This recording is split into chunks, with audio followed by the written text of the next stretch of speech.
Good afternoon and welcome to the 4 p.m. work session for Lynchburg City Council today, February 11th. And we have a couple council members who are coming in. Everyone is in the building. Yeah, there we go. So thank you. First, we will start with an update on citizen feedback from public meetings and survey results on proposed changes to the refuse collection system and discussion of staff recommendations. Ms. Hart. Thank you. Good afternoon.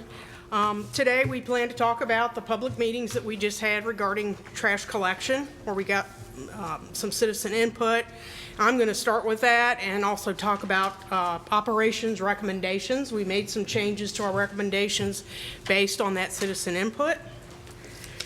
Then Donna Witt, our Chief Financial Officer, is going to talk about billing recommendations to you tonight.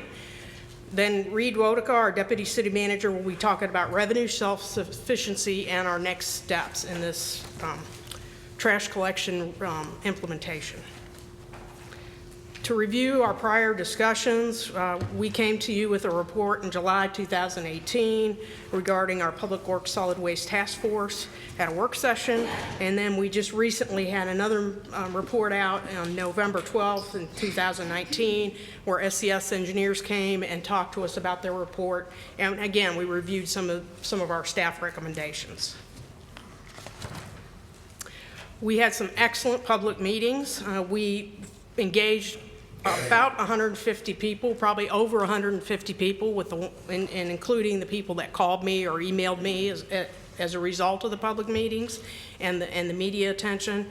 We had our first public meeting, January 9th, 61 people attended, and our second meeting at Sandusky Middle School on January 16th, and 20 people attended. And Communications and Marketing put together an online survey, and we received 69 surveys were completed. Our public meeting format was basically, I opened with a presentation talking about the challenges with our current collection system, some guiding principles for our planning. These are all things that you have seen before in your presentations. Talked a little bit about SCS engineers and the reporting that they did and the study that they did. We showed the citizens some benchmarking from other cities. Again, this is information you guys have seen. And we talked about staff recommendations and got input on those. We broke the citizens up into small groups and did focus groups, and thanks to my colleagues, we had people there facilitating and taking notes, so we took good notes. And then we talked to them a little bit about what the next steps were, one of which was to report out to City Council. Basically, the three questions that we ask at the public meetings as well as on the survey were what is one thing you like or dislike most about your current trash collection? What do you like most about brush and bulk changes that we were recommending? And what do you like least? And then what are the main concerns with the proposals presented this evening? And we really got some excellent feedback. Those results are still posted on the city's website for those that will want to go back in and take a look at those results. They're very detailed. Communications and Marketing did a great job of summarizing all those results. Some of the themes from the public input, and I'm going to start out with something positive that isn't on a slide, and that is they were very positive about our refuse collectors and our employees, that they were kind and responsible and friendly. And so that was very good to hear, that generally they were very pleased with their weekly trash collection services. Some of the things they wanted us to work on were citizens really wanted to see more consistent enforcement. Again, frustrated with people that don't pay for their decals, frustrated with people that don't put up brush and bulk correctly or put it out every week. So that was very, very important to them, was the idea of fairness and that people should pay for their trash. So that was a very consistent theme. Another theme was they really wanted to keep a choice of cart size. We were recommending to go to just one cart size, and citizens really wanted the choices, and in particular, they were interested in keeping the 32-gallon. Many people felt like that was a size that they could handle and manage, so we heard a lot about that. They also wanted aesthetic improvements to our current recycling sites, particularly tidiness. Again, we've talked about illegal dumping at our sites. better signage so people know what they can and cannot recycle, and overhauling the bins and trying to enforce some of that illegal dumping.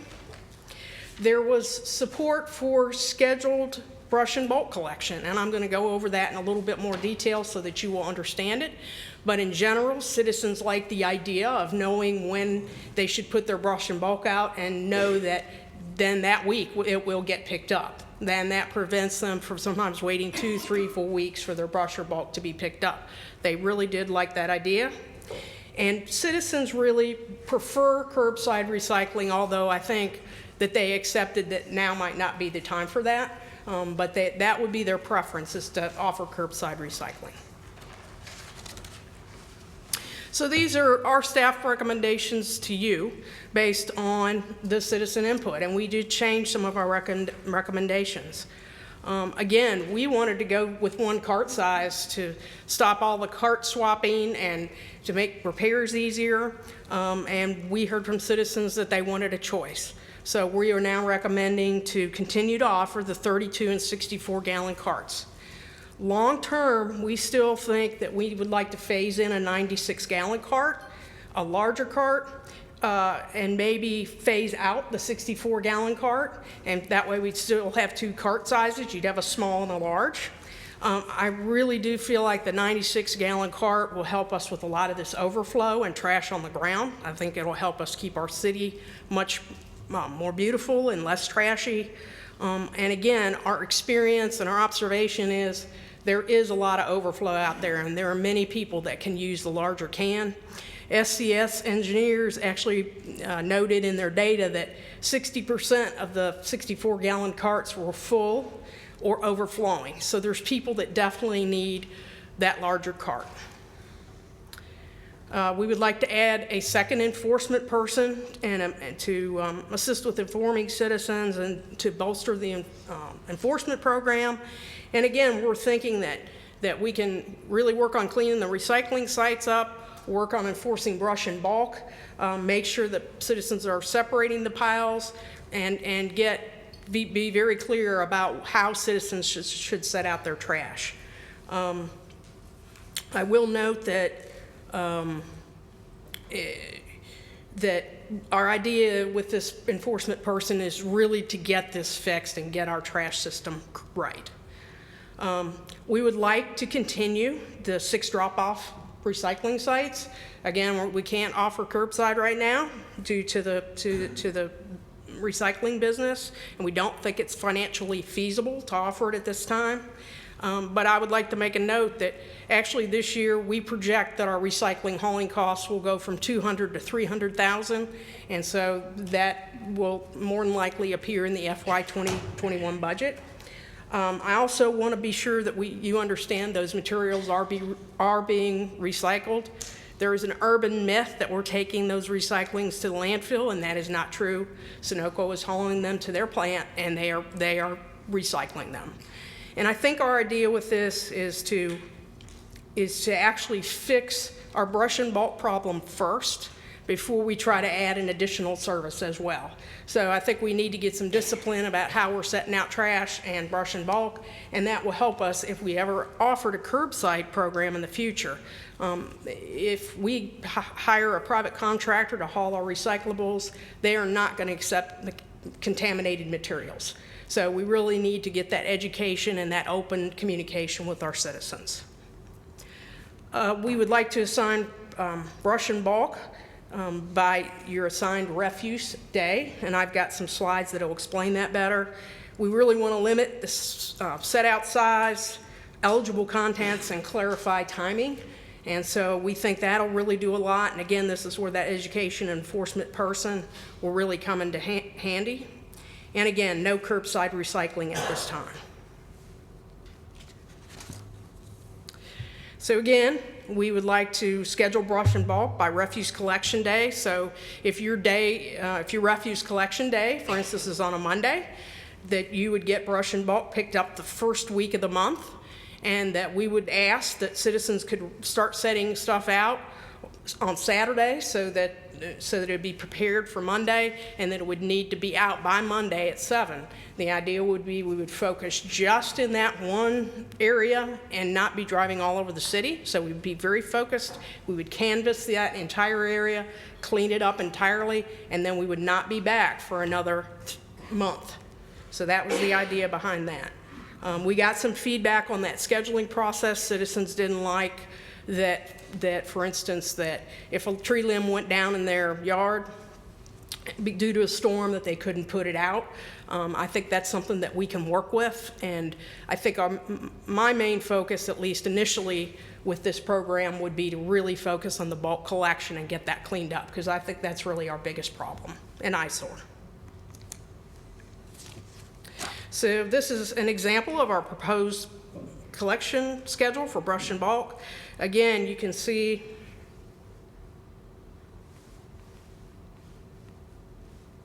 if your collection is on a Monday, that you would have the whole first week of the month, and we could post this calendar on our website so people could refer to it if they couldn't remember. So you would have the whole first week of the month. Again, the idea that we'd put all of our trucks in that one area, we would clean it up from front to back, and then not be back for another month.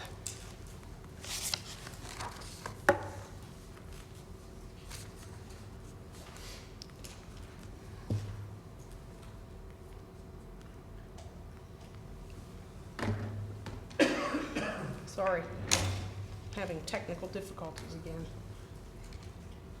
Again, this is an example of a Tuesday. If your brush and bulk is on a Tuesday, you'd have the whole second week of the month.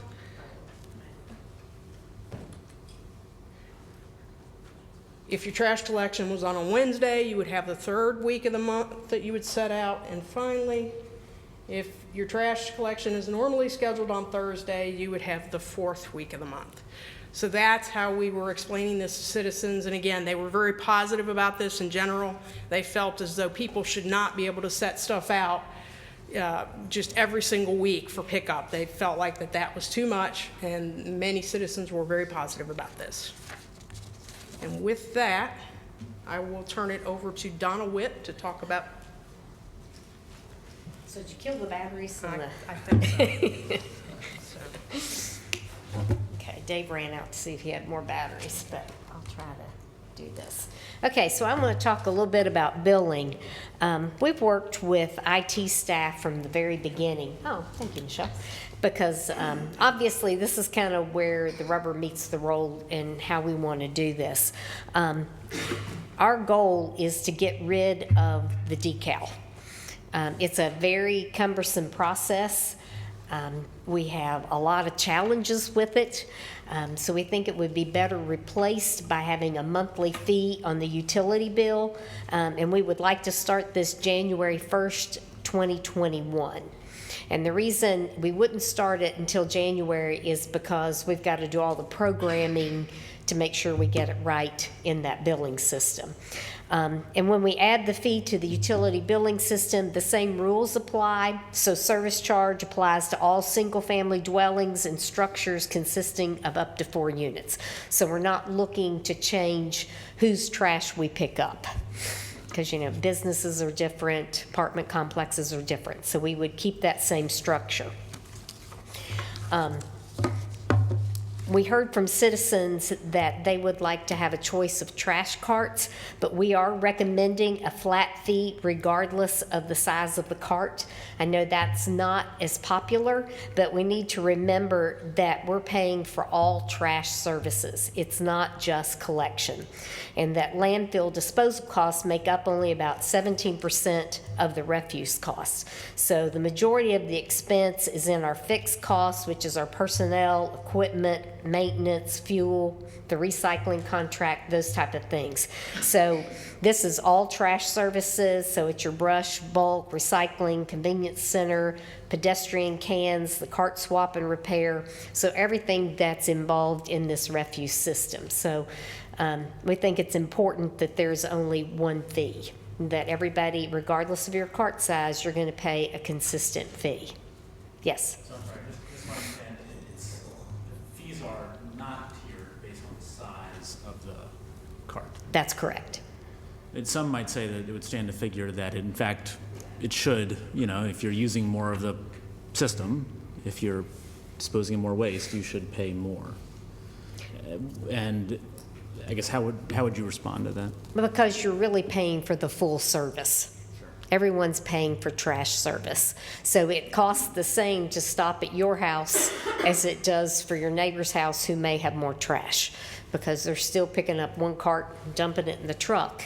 So it's not really how much you're throwing anymore. It's you're paying for the full service of trash. So you'd say it's only 17% of the cost anyway, is really based Right. on the size. Right. Can I follow up on that? Are you finished? I'm done. I don't, 17% for the disposal fee, but this is one of my concerns also. I understand why you're doing this, but this is one of my concerns also because there's no incentive for somebody to recycle or to use less trash. But if somebody's got, say, well, let's talk about my household. Because God help me, I don't know why, we have two large carts, and it's awful. It's too big, it's bulky, it's hard to manage, and so forth. But if everybody had two large carts, they'd fill up the truck twice as quickly, which means there'd be twice as many trips, regardless of the actual disposal tonnage cost.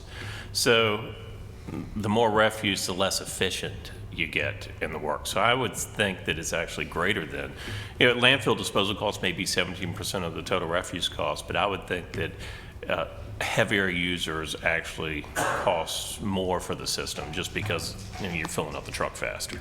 But we don't anticipate people's habits will change just because they're paying a flat fee for the service. I would agree. I don't think people's habits are going to change. I think people that either. recycle will continue to recycle. It's not, I pay more, by golly, I'm throwing more out. I just don't think that's going to happen. Yeah, hopefully it would work the other way, but it doesn't. I don't think that really happens either. The other concern is, and I know we can't really predict so far in the future, but that 17%, that seems like a low reasonable number. That could go up over time depending on users of the Regional Landfill Authority and the future disposition of the Regional Landfill Authority. So I think there's a risk there, long-term risk. I don't disagree. Go ahead. Thank you, Madam Mayor. With this train of discussion, to bring a little historical context, it seems like where we're going is not new uncharted territory, but where we originally came from. Where we came from is exactly what you're against now, having charges based on how much trash you pick up, how much you recycle or not, lots of those things that came out in the early year 2000, where this is the way it was done. It was based upon people's real estate taxes. You picked up all the trash, the city was clean, trash was picked up, and it was beautiful. Once we started monkeying around, and you just said, let's get rid of the decal, that's a mess. Well, we used to not have a decal back in the old system. And so now what we're seeing is we're kind of, Mickey Mousing with stuff. It's a service that was provided. It wasn't about the tonnage. It wasn't about how much you threw away, which was an argument that they made a long time ago. Now it's not about the tonnage because you have those fixed costs, picking up the stuff, as you mentioned, and going to the landfill, whether you filled up a lot or not.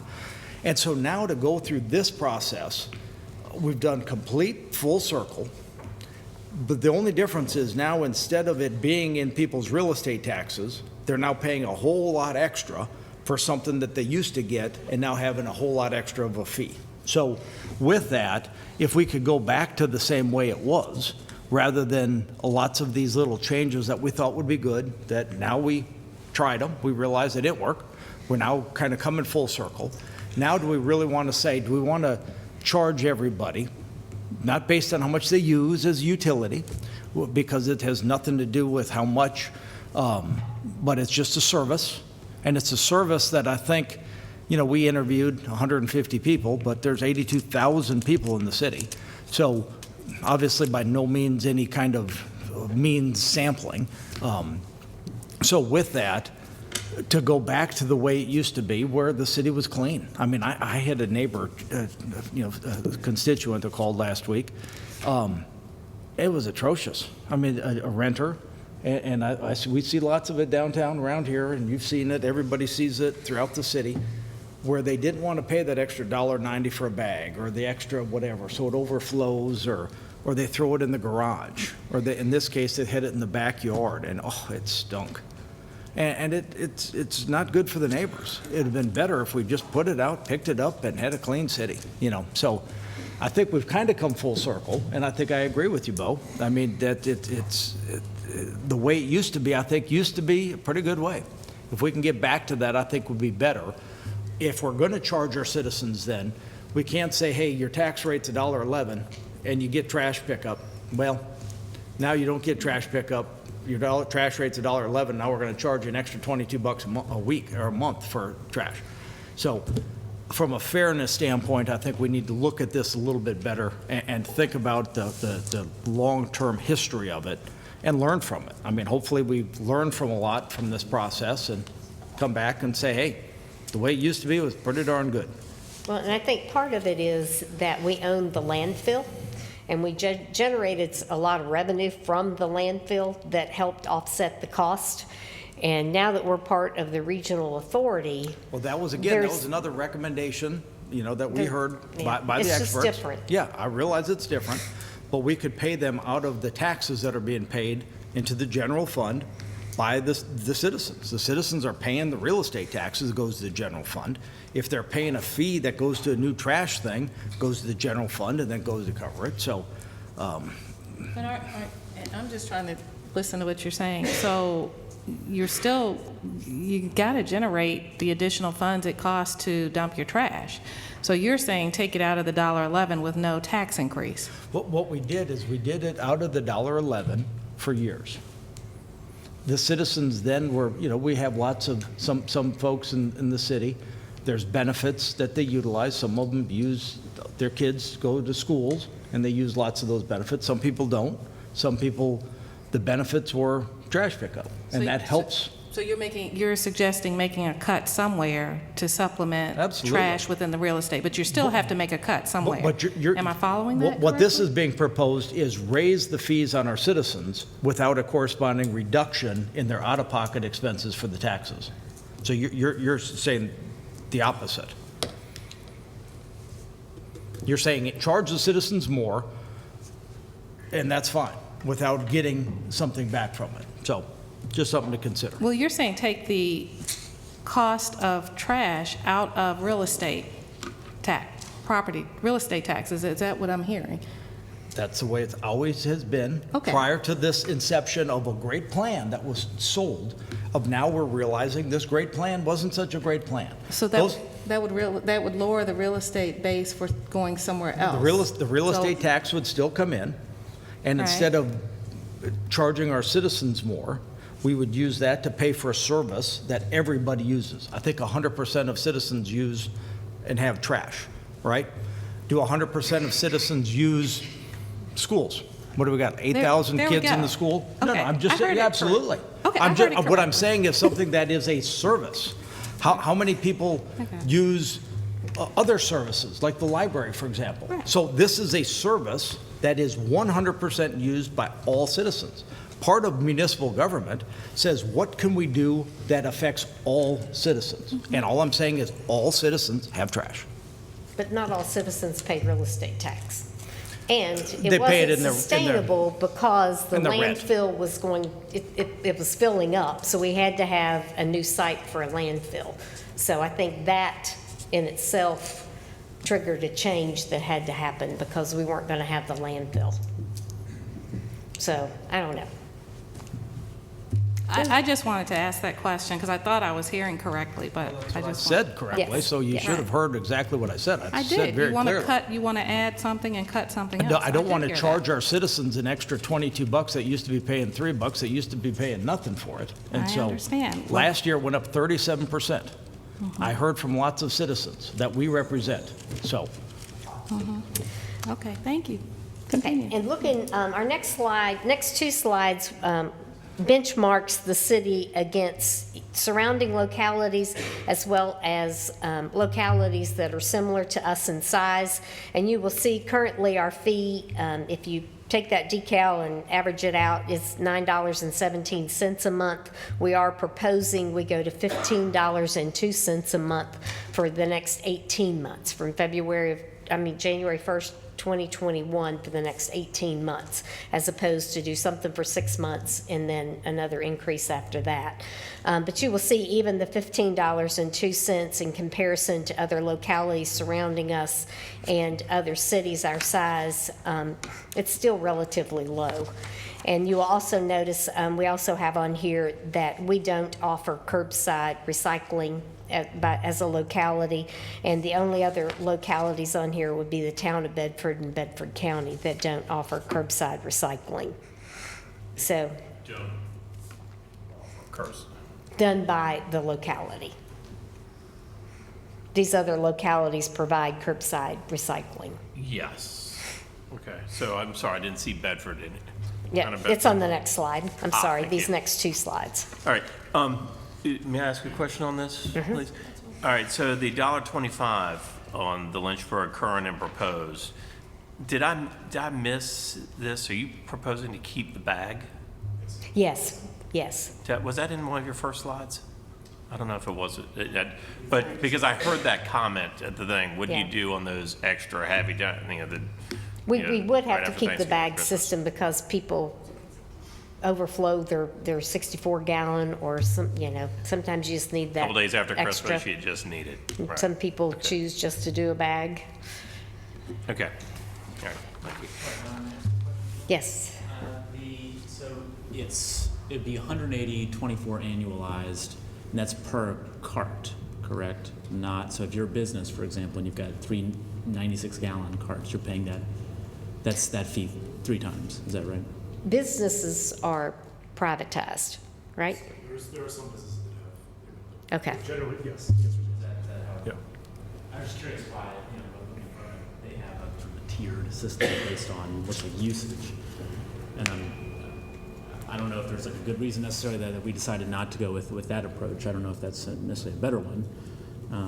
Can you all say anything more to that?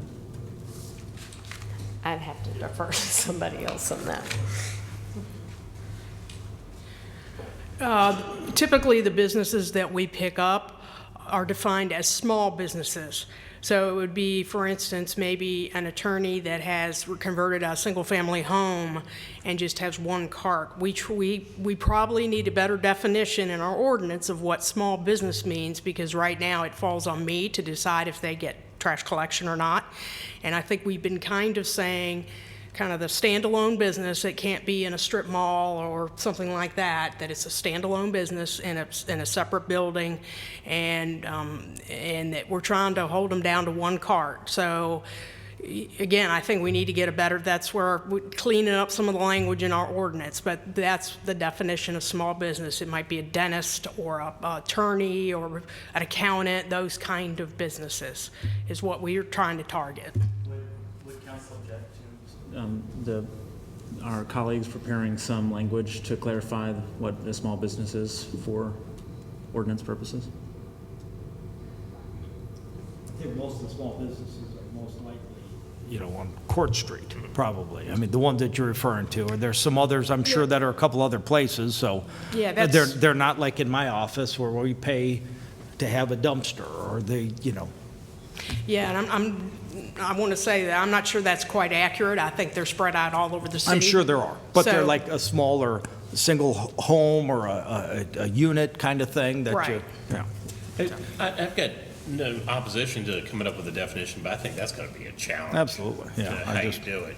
But it might be worthwhile so that we're not asking folks to agree each time and then open the city up to claims of our being unfair. I completely agree with that statement, but I think it's going to be hard. So not to get ahead of ourselves, but we're going to bring ordinance changes back to you to deal with all of this after we decide exactly what we're doing. Thank you. You're welcome. Okay, the other big change, I think, is that we recommend expanding the number of customers billed for service. Currently, if you're part of the SNAP program, the real property tax relief program, you receive a free decal. And what we are recommending is everyone pays. The only exception would be for the Pleasant Valley, Tyriana neighborhood, and we believe there was a commitment to that neighborhood that they would get free trash. So, but we are saying that the SNAP recipients and the real property tax relief should be charged. And part of this is enforcement would be very difficult. When you look at the SNAP program and the ones that get a free decal, it's really based on a snapshot in time, and that changes every month. It's really not equitable now. That population, when you're looking at utility billing, they're very transient.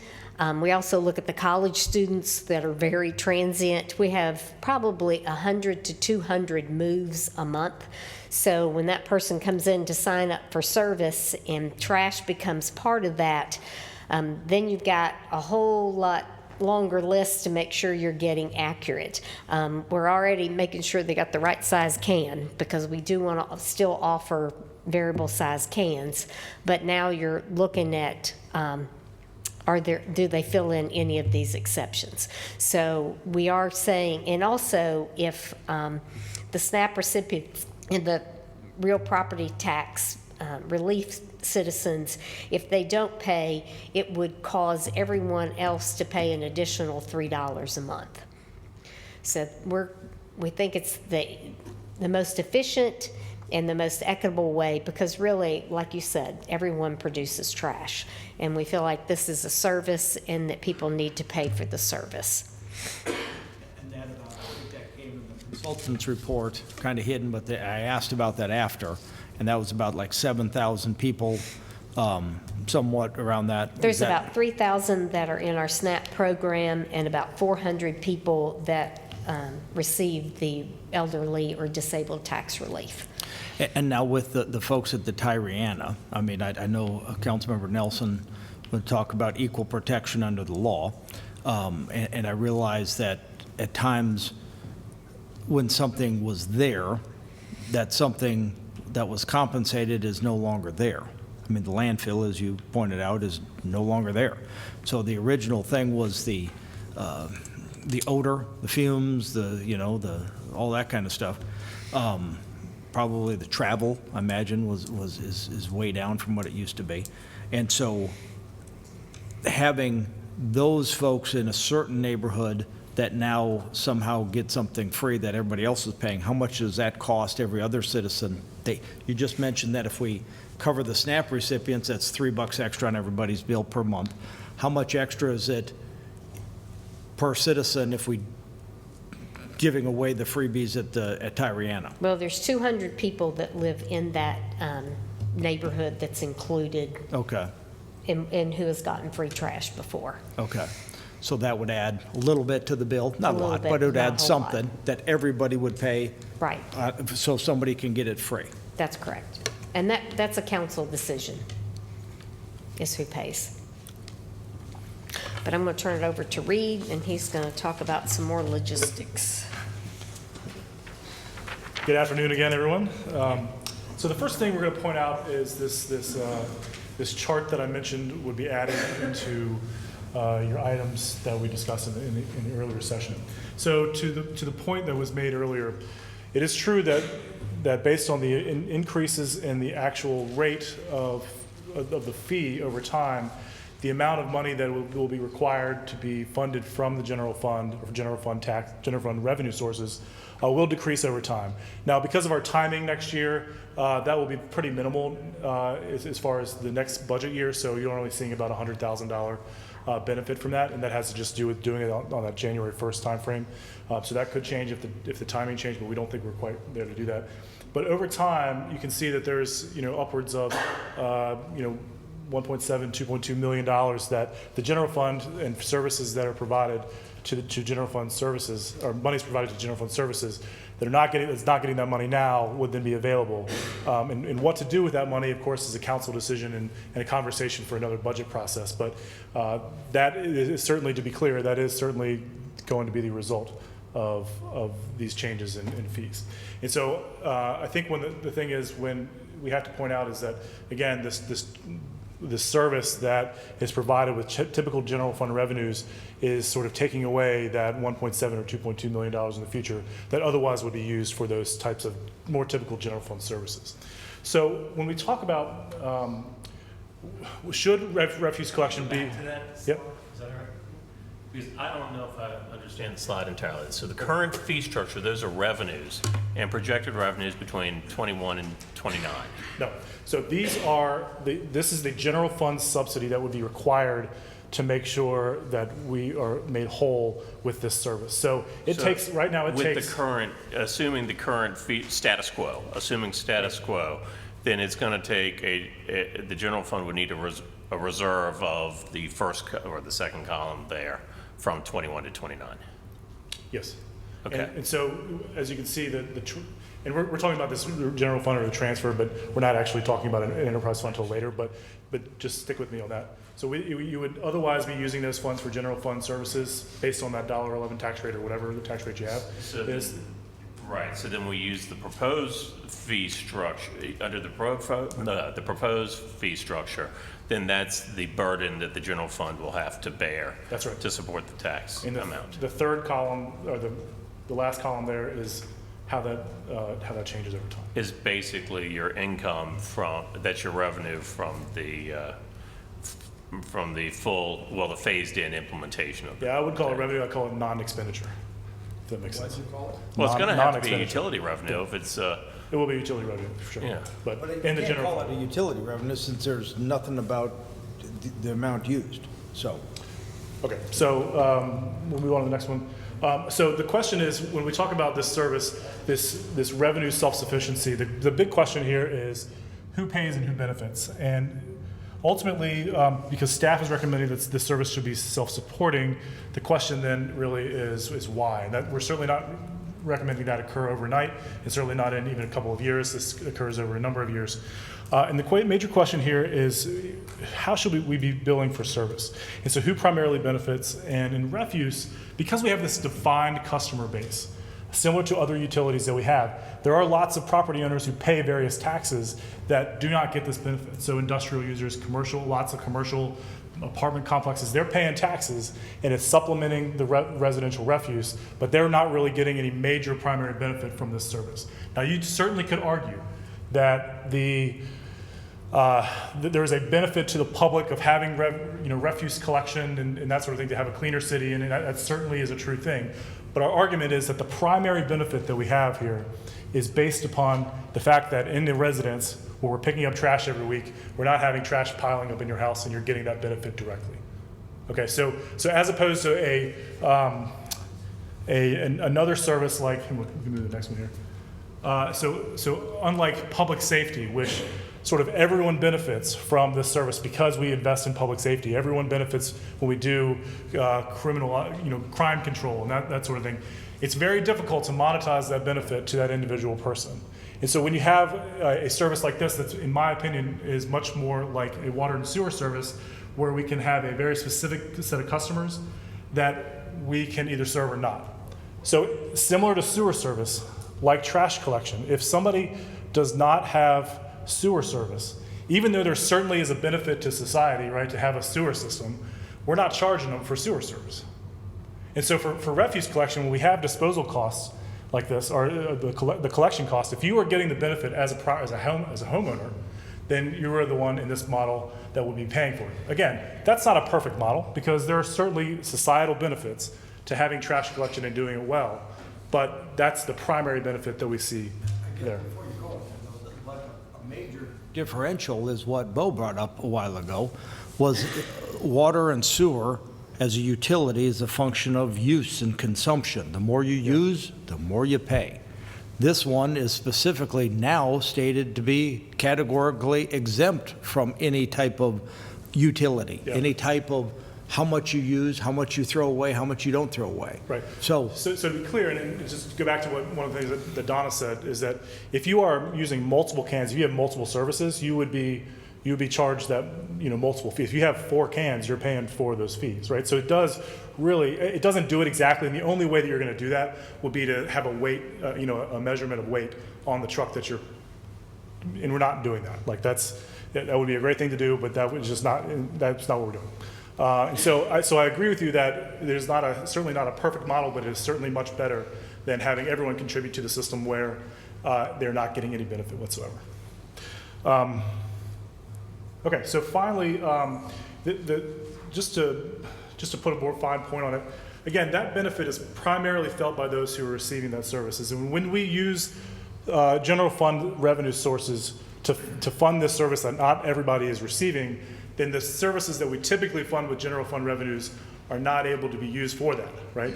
So you have that 2.2 million or 2.3 million or whatever that you would have available in the future that you could use for typical governmental services, right? So that would be your fire department, that would be your street maintenance and a variety of other things that could be available for you. Or certainly you could say we want to change the tax rate, and that's certainly a council decision in the future. Can't do that this year because of the way the structuring works, but that could be a conversation that we would have in the future. And so I think ultimately the most important thing here is that the utility costs, or utility service fee, more accurately reflects the cost of the service and the benefit that people are receiving, and it reduces the cost to those who are not actually receiving the primary benefit of that service. So our recommendation as we move forward is ultimately to create an enterprise fund for solid waste collection. We would target fiscal year 2023 to do that. There's a couple of reasons for that. We need to capture some costs. We need to do some accounting work. It's not as simple as I've learned, thanks to my friend Donna Witt, that you can't just set up an enterprise fund. So we got to get ready for that. We also have to make sure financial policies are ready. And we also, I think, have to make sure that that fund is starting to get to the point where it's being self-sufficient. And you wouldn't want to have something that is so overly not self-sufficient in creating an enterprise fund because it just, that doesn't make any sense. So we're targeting that 2023 time period to get that done as we go forward. So the decisions that we really need you to make very soon, and again, these are budgetary decisions in some cases, would be, do we want to include that enforcement education position in the 21 budget? Again, if you're feeling like absolutely not, that would be a good time to tell us so we can make that change. But if we want to have more debate about that, that certainly could occur in the budget process. Do you want to continue that multiple cart sizes? Again, that is different than our original recommendation and changed because of the citizen engagement that we did. May we transition to monthly billing? And are you comfortable with reducing the exceptions to refuse customers, which are tax, SNAP, and tax recipients? We're going to come back to this slide, and I'm just going to finish up so we can get back to that, but a few more comments. So our next steps are that we're going to communicate these changes, whatever they may be coming out of this conversation. We'll present our fiscal year 2021 budget according to some of the decisions that are made. We're going to implement those brush and bulk schedules. We will work to create the billing structure needed to implement the recommendations. We're going to make some improvements to those recycling sites, and we're going to work towards the creation of the solid waste fund as we go forward. Here's a timeline. So as I mentioned before, there needs to be communication, but there also needs to be a number of ordinance changes that will occur, hopefully, depending on the conversation tonight, between March and June of this year, get that squared away. We're going to begin the brush and bulk schedule beginning July 1st, and we'll also begin improvements next fiscal year to the recycling sites. And most importantly, the new billing structure would begin on January 1st of 2021, which would give us time to make sure that's up and running and working well. So we'll take any questions you have, and maybe we'll go back to that slide on decisions. Councilmember Wright, and followed by Councilmember Wilder. Right, my friends. So I'm definitely in favor of the first three. I'm curious what during the community engagement component of this, what neighbors were saying about the reducing the billing exceptions for folks on who receive SNAP and tax relief. Quite frankly, we did not bring this up and ask that question. I have gotten some input from people both for and against. Sure. Quite frankly, but we did not specifically directly ask that question during the community engagement. Okay. Yeah, I don't know how I feel about that one yet. I'm really curious to hear how the rest of council thinks about it, but certainly in the first three, I'm quite in favor. Councilmember Wilder? Just so I can get clarity, I know currently we pay an annual amount. So what is I need to go back, what is the current amount, what's the proposed amount currently? So I think it's like 987 or something. 917. And then January 1st of next year, the proposal will be in the budget to be 1502. But that would not occur until midway through next year, which then we believe would take care of the next year's increase. So we're just doing it once rather than having to do it twice. So the current amount is, the current amount is what again, I'm sorry? 917 for the 64 gallon. And last year was like 6 for the big. For the bigger can, it was like $6.67, 80 divided by 12, so. Yeah, after nearly 25 years of not increasing that fee. So the current amount is $9.17, and the new recommended amount is 1502, correct? And basically, it's the reason we're doing it because it's not covering the cost of the service. So we're trying to make up the difference. Yeah. Great. Okay. I understand that. I understand the currently monthly amount versus the annual amount. I mean, to me, it's kind of almost balances out pretty much.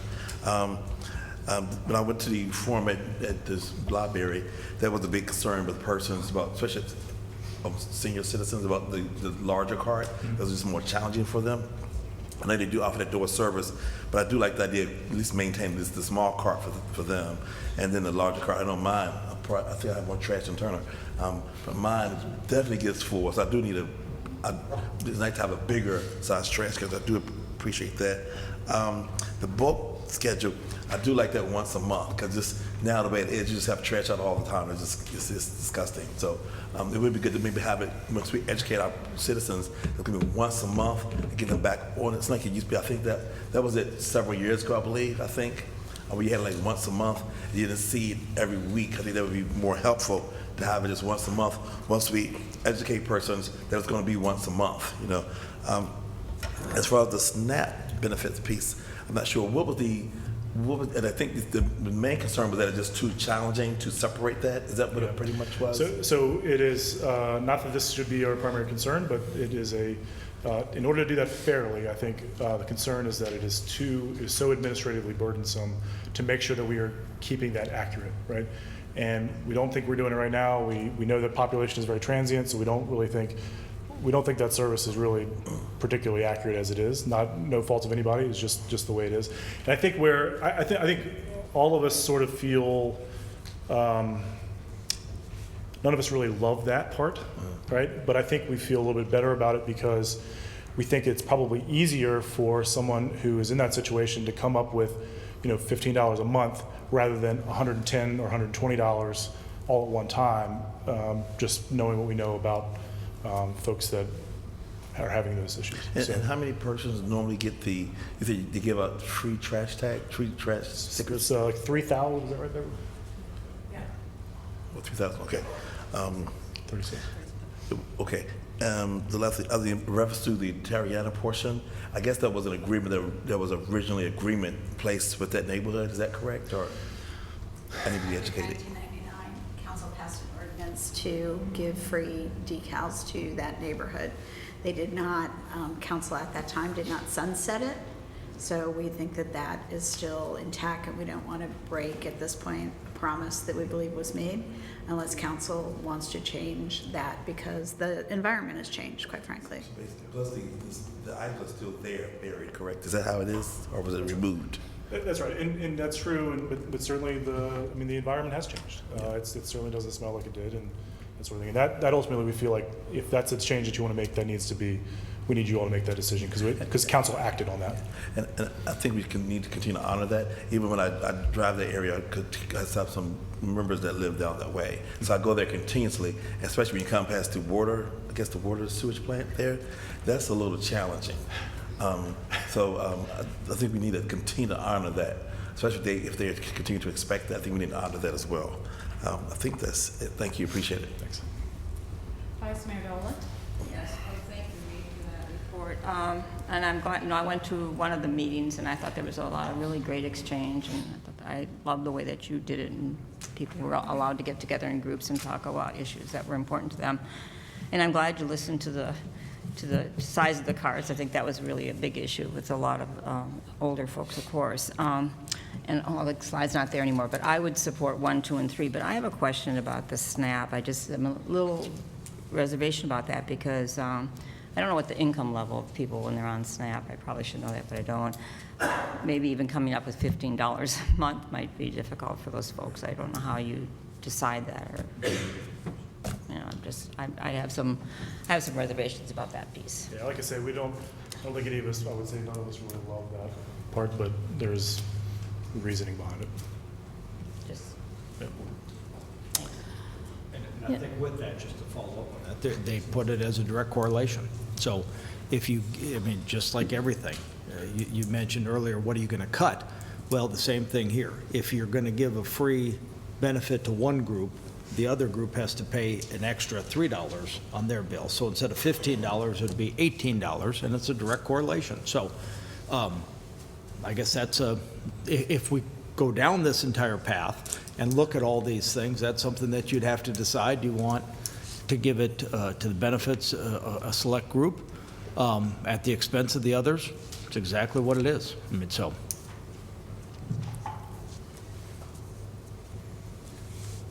Anyone else? Councilmember Nelson? Thank you, Madam Mayor, and thank you, Mr. Wodeker and Ms. Hart. Very good presentation. I think I understand all of the facets of what you're telling us. It certainly is a change. I do applaud the reasoning to go to designated bulk and brush pickup. I remember when there were only 2 times a year that those were picked up. It was spring and fall, and the streets were not full of rubbish and debris in between. Everybody focused on knowing that at a certain date on the calendar, you put your stuff out, it'll be picked up. As we have it now, there was good justification to transition to continually pick up as the garbage collectors identify a pile somewhere. But what it does is assure that our city is continuously full of people putting things out, so it will be seen by the garbage collectors on a punctual basis, which is counter to what we really intended when we adopted that. I do understand about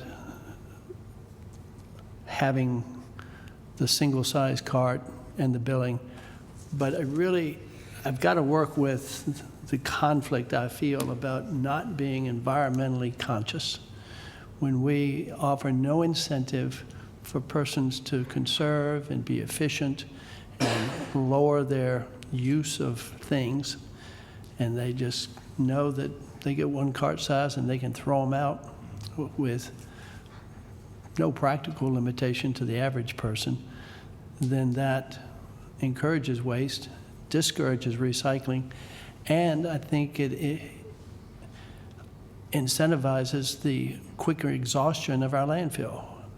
Previously, when we were in the world that Councilmember Helgeson talks about, the landfill was not controlled by the environmental regulations that there are today. It was our landfill. We just did what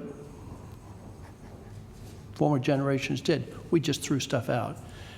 Now everything that's discarded has a consequence to it that affects the environment, it costs, it's highly regulated. And to incentivize the greater consumption of limited space, whether it be in the county or somewhere else, I don't think is a good idea. And I certainly don't think people are going to, as has been said, not change their ways. If they don't need to recycle, they probably are not going to recycle if it doesn't affect their bottom line, their pocketbook. So that's what I'm struggling with, and I want to have some good answer for that to be able to justify saying Lynchburg is not environmentally conscious when it comes to our landfills and our waste. Sure. With regard to Tyriana, before, I can understand the way things were previously in Tariana. It was very convenient to collect the refuse from that area, take it up the street, and it's right at the landfill. And those citizens had to endure a constant aroma from the landfill.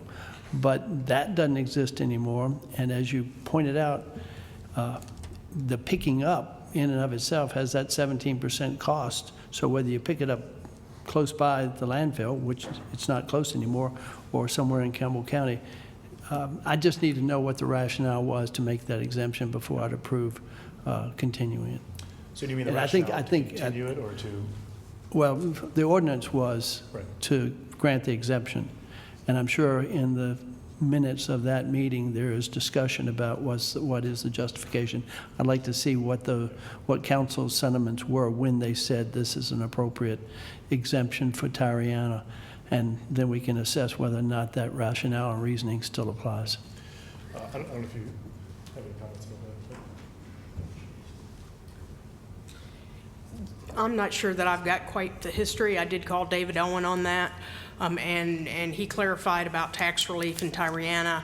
We talked about SNAP, and there was actually a citywide team that worked on that, and apparently, from what I understand, and it included social services, and they made a recommendation to the city manager, and I believe that's what our ordinance says, is that the city manager can give free trash service to disadvantaged Right. persons. Well, I was referring specifically to Tariana because, as has been said, the landscape has changed, but the others also have a reasoning. Any decision I make, I like to base it on facts and rational factors, and not just arbitrarily and capriciously say, okay, let's change it. Yeah, and if you're speaking of Tariana, again, it's the things that were mentioned is truck traffic and all the odors and truck traffic going through there when the landfill was open. Right. So that was the theory behind that.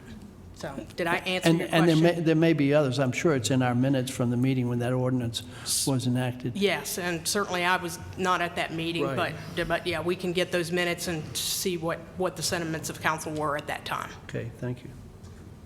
Councilmember Para? Thank you, Madam Mayor.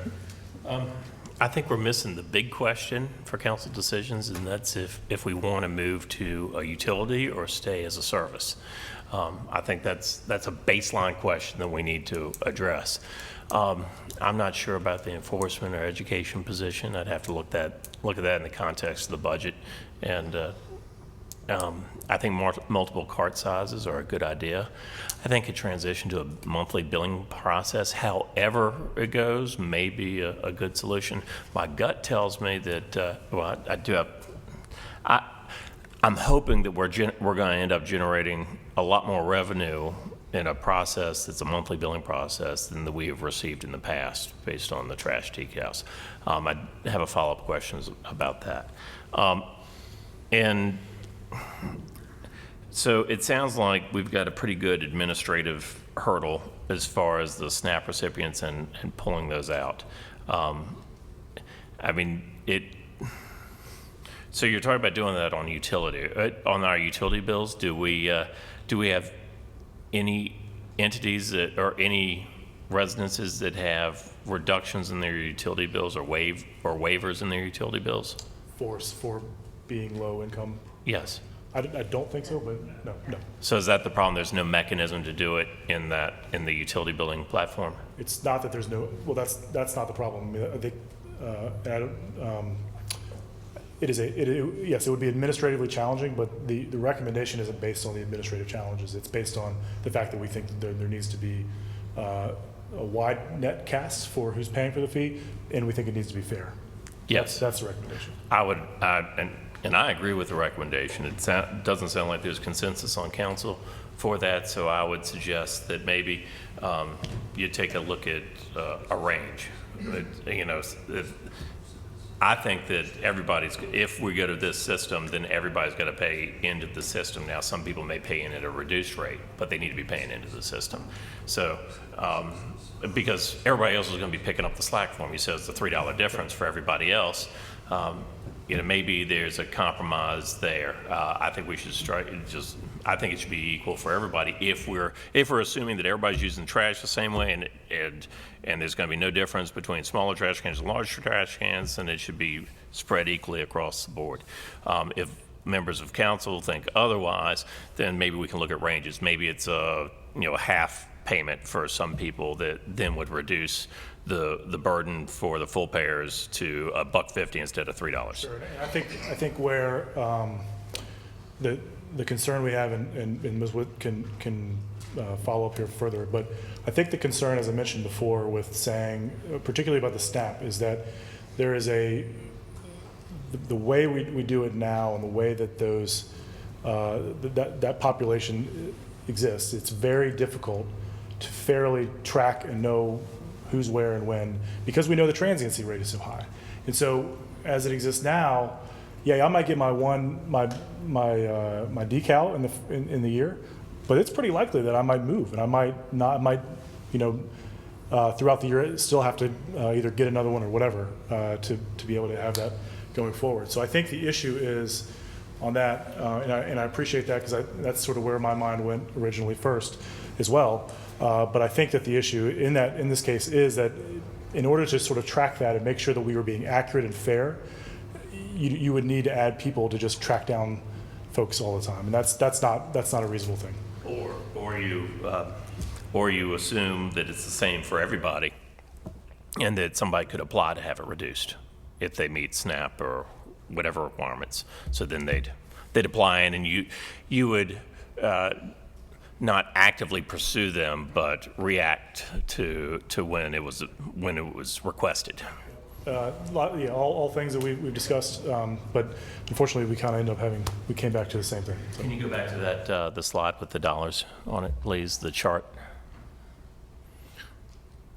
So if we were to be an enterprise fund and to treat it like a utility, what we're seeing in the leftmost column of large numbers is what the estimated budget would be for that enterprise fund or that utility. No. So these numbers is the amount of money, because we do generate revenue. So so this next year is going to be about $3.5 million of total budget for the service. But we only really need to transfer 2.3 million or subsidize $2.3 million because we are generating revenue from the tags and the bags and everything else. So what we're saying here is if you adopt this revenue structure and this fee structure and as we go over time, that transfer, which may or may not be a transfer depending on whether or not you have an actual fund, but that amount of money that would typically be used for other governmental services reduces over time rather than going towards refuse collection. All right. So I guess what I really need, the question that I have is, what are we paying for trash now? What do we expect to pay for trash going forward? So what's the budget going forward as best it can be estimated? And then how are we going to pay for that?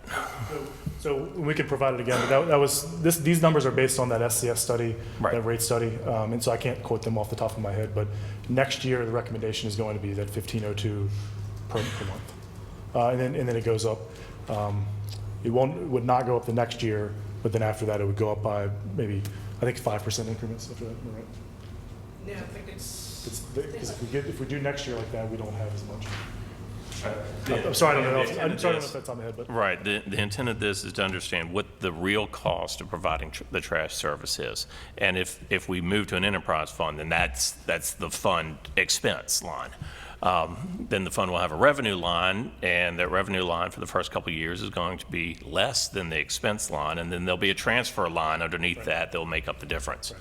So that's what I'd like to see. That's what I'm envisioning, because I want to understand from a service perspective how much service are our constituents receiving now, and what the cost is, what our expense is to provide that service, and then how that's going to carry forward so that we can accurately understand, put it in real estate tax dollar terms. How many pennies of the real estate dollar are we by creating utility what's an excess amount of tax that we've been paying because now we're increasing the fees. Now, maybe you could say it's equal to the fee amount, but I don't think that'd be an accurate It would be approximation. somewhere close to that third column, right, in the future. Again, that doesn't necessarily capture all the indirect services and things like that. So it's going to be somewhere like that. It's going to be a little different over time as we go forward. So again, for those are instance, future council decisions. Right, but for instance, in FY '22, that's basically what, 2 cents, 2.5 cents of 3 cents 3 cents on the tax rate. for the 1.7 million. Yeah, and then going forward, then you're jumping up to almost 4 cents. Yeah.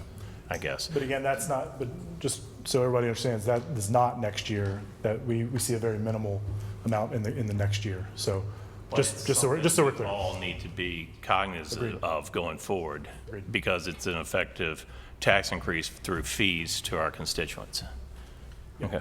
And that's a huge one. And that's a huge one, going from 95,000 to, which is, so once you start down this path, that's the path you're on. And so, when I look at this, I think Councilmember Perro made a good point of, do we want to go to treating this as a service or a utility? Lots of this doesn't sound to me like it's a utility. I mean, just because lots of different things aren't a function of use. I mean, if somebody has to pay a certain amount, they're not going to now waste their gasoline driving in the car to go recycle when they could pay in the same amount and they could fill it in their can. I think lots of these things have made little changes over time, and it brought us full circle to back where we were, that 100% of people throw away stuff. We can't really quantify how much you throw away. We're not doing a scale, how much you put. And so how can we treat this as fairly as possible as a service to our citizens that say, hey, we pick up trash. I mean, that's what we do. We make the city clean, but we don't let the things blow out. So going to these decisions, having another enforcement person, I don't think is a good thing. I mean, we're hiring and raising the cost of eventual utility fund. The more expenses that go out there, the more that you're going to have to charge folks. Having those multiple cart sizes, I think that's great to have choices. Some people for the size, some people for what they throw away, whatnot. The monthly billing, when you do that, typically the billing, I believe, Donna, would be on a water meter, probably, right? Or utility bill, right? So it's going on their water bill, rather, not on a water meter, but the water bill. So think about different houses that have one house that has 4 separate units. Some of those houses have 1 meter. Some of those houses have 4 separate meters per each. So you have those kind of issues that you're going to have to wrestle with. Number 4, having fairness. If you're going to say we're going to now make everybody pay, it's got to be fair. And I don't know how you're going to be able to sell that. Either direction, it's going to be a tough sale. You're either going to charge people and give them a free trash pickup at the expense of everybody else who's paying their fair share already, and then some, so somebody else can get it free. I don't know if that's a good use, and I don't know how you can call that a utility fund. If I use less water and less sewer, I pay less water and sewer because I want to conserve. If my neighbor runs theirs all the time and we pay the same bill, eventually we're going to be a little, not appreciate that. Some of those meetings that you mentioned, the public meetings, you didn't even mention that. It was, granted, I realize it was a small sampling. You can only take so much with it because there's 150 people out of 82,000. So, but you tell people that, hey, you pay a little bit more so somebody can pay a little bit less. That's not a good element of fairness. And I think we should look at going back to how it used to be. Councilmember Nelson? Thank you, Madam Mayor. Could you turn back to page 19 that had the fees on there? Yes.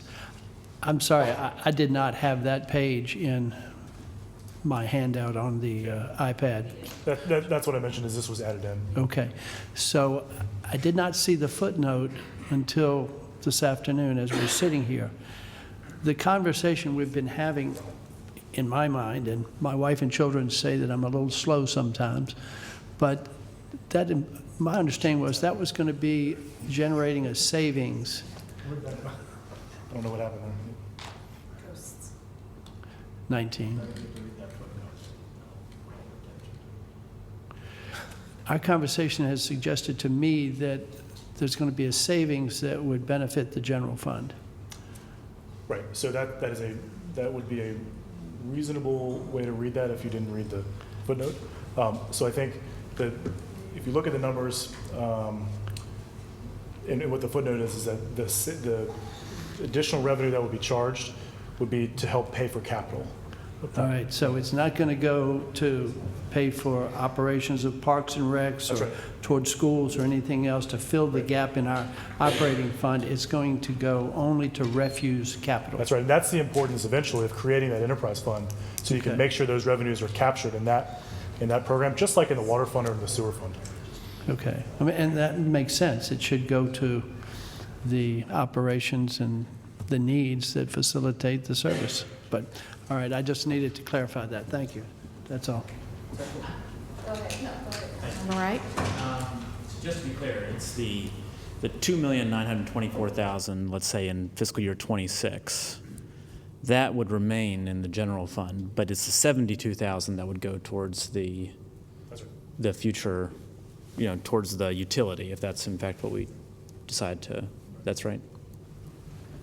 And just to follow up on Councilmember Nelson's question about sort of the environmental effects and disincentivizing people from being sort of thoughtful about their, what they cast off, is the logic that people will overtop anyway, and so really what we're asking them to do is just use a bigger bin because they're going to overtop, and so we might as well just Yeah. recognize reality. Is that the answer? Because I agree. I agree with the concern that we might be disincentivizing people. So I agree with you. I think that's a conversation we've had as well. And I think another way to look at it would be that providing that 32-gallon can is a convenience for folks who really feel like they need a smaller can to be able to handle it. That was one of our arguments, right? Or one of our conversation points. Well, I just asked, that was one of my questions. Why would we phase in to the 96 as opposed to just doing the 96 and the 32? Because if people are topping over anyway, are we just kind of kicking the can down? As opposed, yeah, pardon the pun, kicking the can down the road. But yeah, because I know you said we were talking about phasing in, but I just wonder why would we phase in? Now, if we are talking now about creating something for environmental future and safety, and recycling, then do we talk about that and say, do we give the benefit, or do we just go ahead and do the 96 and people may top it off? Also, I had a question about the education awareness person, fine with that. Monthly billing, fine with that. The cart size, that was my question on that. And then with the SNAP, thank you, I'm trying to go back in my brain. With the SNAP recipients, the tax relief recipients, seniors and those persons on disabilities receive tax relief, right? What's that based on? That's based on their income not increasing. That's based on, help me with that part of it. And on SNAP, it's based on just because they receive SNAP with no consideration on income improvement. That's correct. Okay, so to me, that the SNAP piece is counter to what we're trying to do as a city. But I don't know if we need more information. If we're trying to improve and increase folks' incomes, then in perpetuity, SNAP receiving free trash is counter to what we're trying to do. So I think if we're trying to change behaviors or opportunities for persons, I think decreasing the SNAP, reducing that, eliminating the SNAP benefit to this piece. But I'm interested in the tax relief portion for seniors and those with disabilities. And are they on the same rolls? Are we talking about some of the same people? Can I ask a question? Could you clarify that? I couldn't quite follow you on the SNAP piece. Are you saying that you support the exemption or you do not support the exemption? No, I may not support the exemption if, it depends on what our goal of that is. If our goal is to increase persons' incomes, family incomes in our city, then that means that they probably would reduce the SNAP benefits over time. And so to me, it would be encouraging to say, hey, incomes increase. It's all a part of the financial management, the financial literacy. We're pushing that through our other programming, Bridges to Progress, and other avenues, increasing income, career, workforce development. So I'm thinking they're not on SNAP indefinitely. And so that's to me is what is the key there for me, is that they're not going to be on SNAP indefinitely. So at some point, they're going to be paying more bills without SNAP assistance or benefit. Now, I don't know if we gradually work them into that, you know, exception, not having the exception, but the tax relief to those persons I'm interested in knowing more about how that will affect them. The elderly and disabled, they have to own the home, and they can't have multiple family members live with them that would have additional income, and then it's based on income and investments. So how much their Right. net worth is. Okay. All right. Any further questions, or what is everyone thinking now from this conversation that we just had? Yes, Councilmember Wilder. One question is, what is the difference between the SNAP persons versus the persons who are receiving the reduction in the tax relief? The tax relief, you have to own your home. So so right now you said together it's like 3,000 persons, I believe? SNAP is like 3,000, So how much are the, about 400. for the tax relief person? Yes. Okay. Oh, And part of this also is making it work in the utility billing system, because it would create an administrative nightmare trying to keep track of who is living in that property and whether, you know, what size can they have, are they a SNAP recipient, you know, I mean, all those logistics. but it's- Plus, you know, it's very transient. But since the persons who are getting the tax relief pretty much own their homes. Yeah, that right, would be that easier would to be a keep little track simpler of. It to would be me. easier. Yeah, Yeah, because they're not very transient. right. 'Cause they own their homes. They're not Right. usually going anywhere normally. Right. Councilmember Perro? Thank you. Mr. Verja, so specifically, what do you need from council? I can see the 4 bullet points up there, of course, but I don't think there's any consensus around any specific one of those 4. What do you need from council at this time to go We forward? need some direction on how to go forward so we can start reconfiguring the utility billing system to accommodate, if council has some consensus on that, to accommodate putting the fee on the utility billing system. That's one of our biggest timing issues right now. So is that the enterprise versus, I mean, the enterprise fund versus the, We're not trying to. That's solve an just enterprise. moving from Just- an annual fee to a monthly billing fee. to a monthly billing process? On utility billing. All right, well, I would be in favor of that. I don't know if you can do that by consensus or you want a motion. I think a monthly billing cycle would be helpful, and it would eliminate those large monthly payments, large annual payments for some people. I would like to, would you like to make that a motion? I can make that a motion, All yes, right. ma'am. All right, the motion's been made and second. Any further discussion? Councilmember Nelson? No, All right. I think all has been said. Councilmember Hagelson? So if it's on, so by default then, if it's going to be an automatic on the monthly utility bill, there is no purpose of including number 1. I mean, other than education, of course, but an enforcement piece is if it's automatically billed and it's on their utility bill, on their water bill, and we all know that if they don't pay their water bill, their water bill is cut off. Brush and bulk, please. So you could have brush and bulk, but that's, the bigger thing is the weekly trash, I think. So having an enforcement person that's going by specifically, No. Thing is brush and bulk. brush and bulk. We do have some issues in the weekly trash too, but the big thing is brush and bulk. Yeah, but adding another person just keeps on adding up the prices. And so if we can, I think they could be mutually exclusive. How we want our city to look. Correct. Yeah. And I would love it to be clean like it used to be. That's my whole point. Okay, so, And our population used to be much less than what it is now. Our environment has totally changed, Councilmember, from where we were 20 years ago. And it changes because every week we have another meeting that says rooftop follows retail. We just had that last week. We said why density and why packing more people in is so much beneficial, why we need to have more apartments. Those things have been pushed for the last 20 years, too. but So- we are here, though, and we are projected to grow to Absolutely. 92,000. So, I mean, I want to make decisions that are good for the future, but based on where we are now, we could all woulda, shoulda, coulda. Half of us weren't here 20 years ago. So right now, with what Just is the before po- us, The point is, when you hear expert advice, you hope it to follow through. Sometimes it hadn't been exactly as it was presented. okay, thank you. Is there any further discussion? If not, please cast your vote. His motion is just, so taking it from the annual decal to paying it. Right. This has nothing to do with the fee or the fee. Just putting it on a bill. Put into the Okay. monthly, yes. All right, and the motion passes 7-0.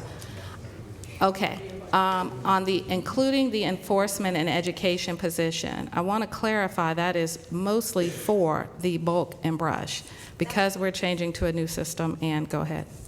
That's correct, and this is an item you don't need to decide on today, but that is something that I will or will not include in the budget proposal. Okay, so we will see it again. Yes, you will. But we understand that position One today. way or the other. All right, continuing the multiple cart sizes, so what is yes, Councilmember Wright. That we approve moving forward with multiple cart sizes. All right, the motion's been made in second. Further discussion? No, I think it makes sense. All right, Councilmember Nelson. Encourages economical use. All right, thank you very much. Councilmember Hegelson. So just as was presented to us, having multiple cart sizes are great, but I think what's being presented was having multiple cart sizes with a similar price, right? Yeah. So somebody can have a smaller cart, but they still pay $15. Okay? So having the choices of provided we do the next phase, which this doesn't do. This is just saying we still have have several different carts, and that I can be for. Councilmember Nelson. Clarification, because it wasn't specifically included in the motion. Is this a dual motion where it's multiple cart sizes but a flat fee regardless of the size? This, If so, I'm not going to second it. You will set the fees during the budget process. Okay. So if you want to do something different at that time, I think that would be, but I think the thing we need to know is if we need to go, if you You gotta buy decide to some do a carts. 92-gallon thing, we need to start buying carts. Right, understand that. Okay, fair enough. I'm sorry, Councilmember Wilder. I'm just going to clarify the motion. So we said multiple cart sizes. Are we saying that the one large size and that one small size, so two sizes, or We what? currently have 32 and 64. and the Correct. 96, what was the 96? that We don't have the 96. Okay. That is not in the proposal right now. Okay. So the motion was for three sides. Two sides. 32 Two and sizes. 64, to keep it the way. Keep the same it size. currently Oh, is. just keep it the way it is. Okay, so we're not getting a larger size. Okay. Not yet, maybe later. Okay, now, is that going to keep our city clean if we're overflowing? So we And that's talked my about- concern. So that's why That's I'm, why we need an enforcement officer as well. Yeah, we absolutely recommended at first that 96-gallon, and we think that was the way to go, but based on the citizens' feedback, that wasn't what people wanted, so, okay, but see, I need to say this, because that's why I had the first question. So if we're saying we're overtopping our 64, and now we're saying we need an education awareness enforcement person, but we're saying we don't need the 96, we're still overflowing, and so why wouldn't we just do 32 and 96? Part of the reason is that we need to phase in the purchase of those carts. Okay. So SCS Engineering, their projections, I believe it's about $300,000 over the period of, I believe, 3 years in order to be able to purchase all the carts that possibly we would need. But again, that's something that we're going to have to kind of work through. So that's why we're not going to implement them immediately Okay. at this time. Thank you. I just needed, Councilmember Nelson, I need to clarify that. Thank you, Madam Mayor. And I would also point out that 64 plus 32 is 96. You can get 2 cards. That's a good point. Okay. Councilmember Pero? Thank you. Mike, so this is, I really do appreciate you all listening to the citizens' concerns on this. It's one of the concerns that I've heard specifically. People saying that they only take their card out once a month and they use the smartest card possible, and then it's not even full.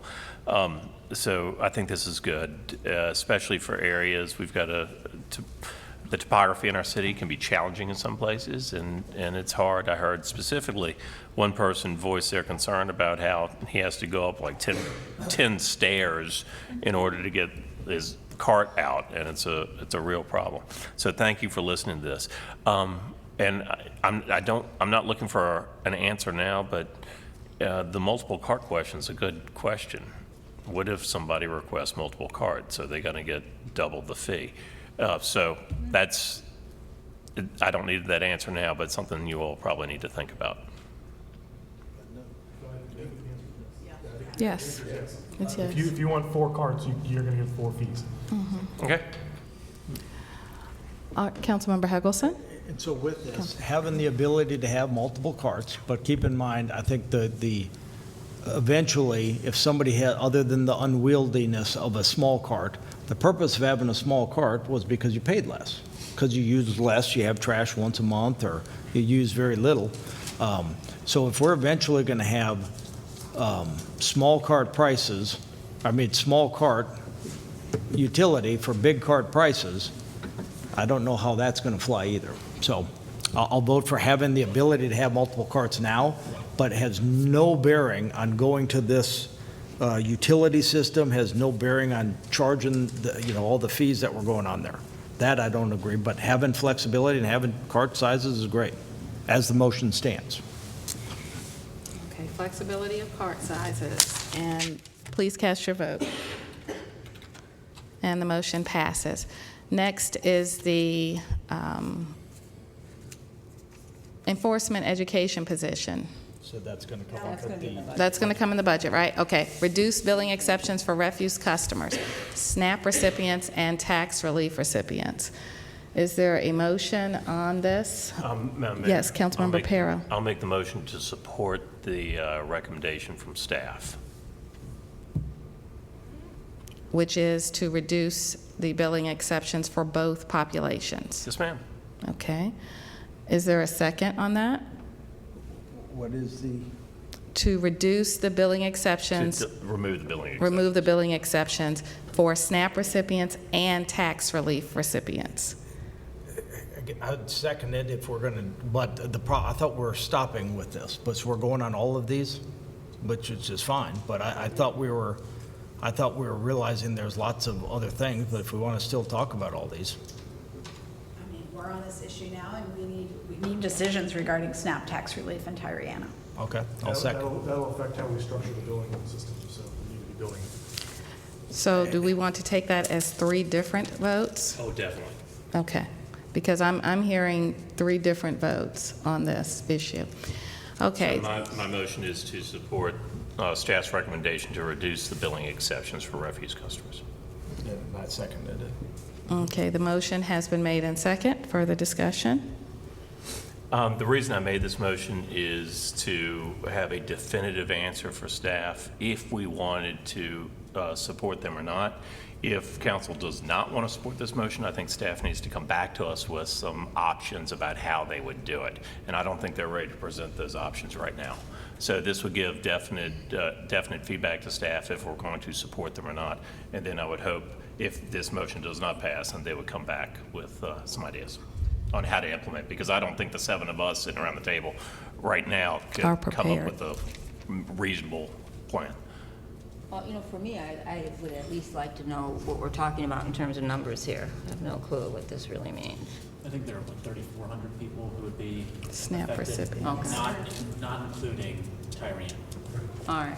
My understanding is it was 3,000 SNAP customers, 400 tax relief customers, and 200 Tyriana. I'm sorry, does this motion include? Oh, so this does include Tyriana, or does, I didn't I anticipate think that's this? the third motion, right? Okay, There's three questions. you had 2 bullet points in the slide, or 2 hash marks in the slide, and it only talked about SNAP resistance and tax relief recipients. My motion is specific to those To those two. To those two. Good. Okay, any further discussion? Yes. Seconded it out of fairness. I think this whole system is not going, again, I outlined what I thought ahead of time. I've been here and remembered the changes. I heard expert advice that said, here's going to be the end all, and now we're going back 360 degrees to where we started. And so having it a utility, charging people 37% more last year, 30% more this year, another 20% to where we get up to, $15 in a few months, and then add that on top of that, having to pay for people who don't pay, extra a correlation, I don't think that's fair. So we should treat all citizens fair and equally. Any further discussion? Everyone understand the motion? So, make sure I'm clear, so, never mind, I'm ready. Say what it is, just to make sure we're clear. I want to make sure, so are we saying this for SNAP and tax relief and Tyriana? That is what the motion is. Not No, Tyriana. not So just Tyriana. tax relief Just and what's SNAP? on the screen, correct. Okay. And that would be to reduce the billing exceptions for SNAP Okay. recipients and tax relief recipients. That's what this motion is. Okay. Okay, we ready to cast the vote? All right. And the motion passes for all tax relief recipients and SNAP recipients. Okay, and so I just want to clarify that my no vote for persons who want to use that later at some point is because I wanted more information on those tax relief recipients, but it's going to go as it is. It stands right now as that, so. And I guess it's worth noting that we can, obviously staff will design a billing system around this and structure, but we can still revisit these conversations as the budget proceeds. Well, Okay. that was their decision, so it would require a motion to reconsider. Understood, right, but we can, it's still, Right. I'm just clarifying why my no vote is, so that, I won't hear it tomorrow that it was something different other than what I know I voted no for. Okay. So, thank you. And yes, Mr. Burchett. Tyriana. All right, Tyriana. This is the third vote. I recall that Councilmember Nelson wanted more information from the minutes. I really wanted to see what the rationale was for justifying that So exception. we can bring that back to you. Yes. At your next meeting. I would agree, Madam Mayor, that that's probably a good vote for council to take as I read the resolution, there was no definitive end date. I would like to see the minutes, and it just emphasizes the importance of minutes and quality minutes, and I'll thank you again, Madam Clerk, for the work that you're doing for us. It's very, very effective. And then I believe that's an important vote for council to take, either to affirm that or to end it, whenever that vote happens. All right. Thank you. So we will not, so do staff have everything that you need from us right now? Yes, ma'am. All right. Okay, thank you. Thank you. Next is the presentation on the 2019 accomplishments of the Lynchburg Parking Authority and the Parking Management Department. Thank you. Good evening. Say what? I got a clicker. Council, as they're getting ready, I just want to remind you that this is something that you requested during our deliberations on the current year budget.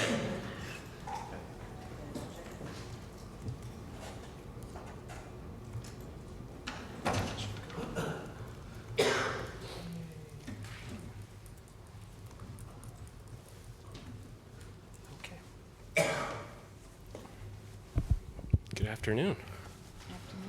now that we're done chalking trash, let's talk some parking. Did everybody find their space all right? So we're all happy. Okay, good. So tonight we're going to talk about our 2019 parking update. Back in February of 2019, we started the Riverfront Paid Parking Project, and when we did that, we said we'd come back to you all in a year, give you a progress update of where we are. As part of this presentation, we also added on our 2019 to 2021 Lynchburg Parking Authority Work Plan that was recently enacted by the board in August. So our purpose today will be to provide you, as I just said, that update of where we are with the Riverfront Plan, the steps that we did to mitigate our issues that we saw us having with parking, how we overcame those, where we are today. And then the second half of the presentation will be discussing the Lynchburg Parking Authority Work Plan that we're currently underway doing. We'll talk about how we got to where we were at the work plan, what our current goals are, our vision, and where we plan on going in the future with that plan. So on June 12th, 2018, the Parking Authority approved the Riverfront Paid Parking Project. Council authorized an expenditure so that we could purchase parking meters to do paid parking in those lots. But the caveat to all that was business supported the program, but they wanted to see parking lot improvements. If you recall, a year or so ago, some of those lots weren't the best shape. They had potholes in them. So as part of the plan, we used Parking Works funding to help go through, pave those lots, and make them look really great, stripe them, maximize their use of parking spaces before we proceeded with putting in any type of paid parking. Because again, the concern was, if we're going to pay for it, it better look good, and it better be safe, and it better be able to accommodate traffic the way that it should accommodate traffic. So here's a map of what we did. If you'll see up here in the upper part, these are the lots that had the primary impact. So we implemented that to primarily provide more efficient and effective parking management. With them all being free, cars were constantly taking up all the spaces. So the best way to mitigate that and help to ensure that there was space availability and turnover happening, you put in the paid parking system, both hourly fees and permit parking fees. We also wanted to create that more aesthetically pleasing parking experience so folks could walk to and from businesses without having to worry about rolling an ankle in a pothole, falling into a puddle, and messing up their car because they hit something. So that was a big goal of ours as well. So when we forecasted our initiatives, one of the primary reasons we wanted to get our messaging right to the public. Why are we doing this? And as I stated earlier, we're doing this to create turnover, to create space availability, to give the businesses and the folks coming down to those businesses opportunities to have a parking space so that they knew when they went down they had a space to park. In the past, when it was all free, there wasn't that availability. We knew that we needed to allow time to educate the public. Let them know why we're doing this, what's happening. When the program started off, we made sure we did brochures and flyers so that we told them why this is happening, what's going on, and what to expect. We also wanted to effectively monitor the whole area better. We wanted to be able to make sure that we could do lot counts, we could account for the proper spaces in these lots, and we wanted to respond to business concerns. There were businesses that had concerns about where would they put employees. We worked with those businesses to help create permit parking availability that was designated in certain areas that was easily accommodating to those folks so that they knew they had that guaranteed parking. We wanted to put in that good mix of hourly and permit, again, to hit everybody that we knew, all of our customers that were coming down. And then we had a paving schedule and funding to complete the work. It wasn't initially identified, but we worked closely with the Public Works team, and Gaina Hart and her team helped us find the money that we needed to use to make those improvements. We also used some of that money that you allocated to us to make other improvements along the way too. So here's some of the public outreach that we did. Right before we started it, we had public meetings. We did a brochure you'll see on the left of the screen that was mailed out to 91 businesses and people in the Jefferson Street area so that they knew what was happening, what was coming down, gave them the instructions of what to expect when the machines come in. And then right close to the project, we had another public meeting here in council chambers where we educated loft managers and again, the public to tell them this is happening, this is what to expect. Just again, reiterate that message, keep it out there, make sure folks know what's going on. During the project, we put a beautiful sign down the corner of 9th and Jefferson, as you'll see that as folks came down that corridor and were getting ready to use one of those lots, they could see that paid parking was happening, that when they went into those lots, they're already keyed in to take a look at what was going on and be cognizant of the happenings and the new changes.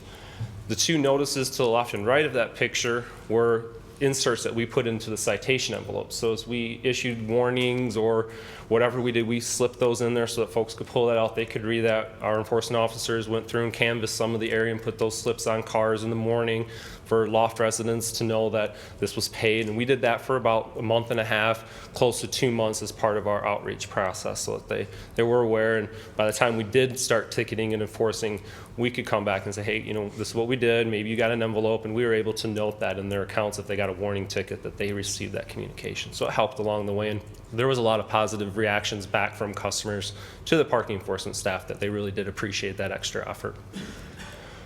This is what we did in the lots. We did new signage, as you can see. We had welcome signs. We put up clear paid parking here with arrows. We did our pay by cell signage, as you can see. We had instruction templates next to the pay station so folks could easily see that. How were our successes? We saw space turnover. Immediately once we started operating them as they should in the paid parking environment, and we saw the lots start to disperse, we saw availability happening, we still saw the utilization occurring. The permit parkers that bought into the permit program now had dedicated parking spaces that they were very grateful to have every day. In the past, they weren't always guaranteed that. They'd leave for lunch and come back in the afternoon to find nothing. So having that now, paying to have that service was something they really appreciated and still do today. Our flyers, as I noted, were very successful. Lots of positive feedback for that. We did our due diligence to make sure that that was a priority of ours, and we wanted folks to know what was happening. We created those safer parking lots. That's been huge. People continually talk to parking enforcement and say, hey, we're grateful that these lots are nice. We remember what they were before. It's so nice to have those. Don't mind paying the little extra to have this amenity that we have now. Here's some of our revenue projections. So back at the beginning of the project, you'll notice on the right was the projected revenue, and then on the left was what we got as actual revenue. Our permits were great. That's where we saw the most increases. Folks that had that opportunity to purchase those permits and get those spaces really went for it. So I'm very, very happy about the projections that are there. Madam Mayor, may I ask a question on this slide? Yes. All right, so looking at this, I see where your revenues were not where you anticipated, specifically on the riverfront lots. Well, let's see, your actual revenue is better. Hold on, where was I seeing that your projected was different? Your transient parking, so the depot lot looks like it's doing pretty well, much better than I thought it would. But it looks like the Mosaic lot is struggling a little bit, as is the transient parking for the riverfront lot. What are your plans to increase use of that, or how would you incentivize the use of that for transient parking? How do you plan to make your projected revenues in the future? Mosaic lot was the biggest surprise for me, to be honest with you. I thought that we'd see. Which one is that? That's the one next to Amazement Square? Right across the street. Yes. So it's with the tiles? Yes. I thought that would get great usage just because of its close proximity to both Riverviews and Amazement Square, the new businesses that went in next to Riverviews, Hoppy Books and CRI and whatnot. So that was a shocker to me. The only thing that we could do to maybe change that is permit parking seems to be successful in that lot. We've got way more people wanting permits than they want hourly, so perhaps we redo how we manage that lot and turn it back into a permit-only lot. That's an idea that we could have. Secondly, looking at the riverfront lot, again, shocker. I thought we would see more utilization there as well.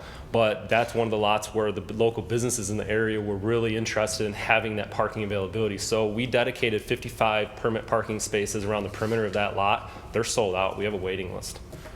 So until we get more activities possibly going on in the park and more people coming to visit that area during the day, that's where you're going to see that revenue spike. A lot of the visits are at night for Water Dog and Depot and some of the other activities that are occurring in the evening there. All right, so I was confused in that lot the other day.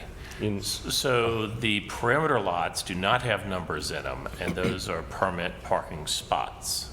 Yes. Correct? Correct.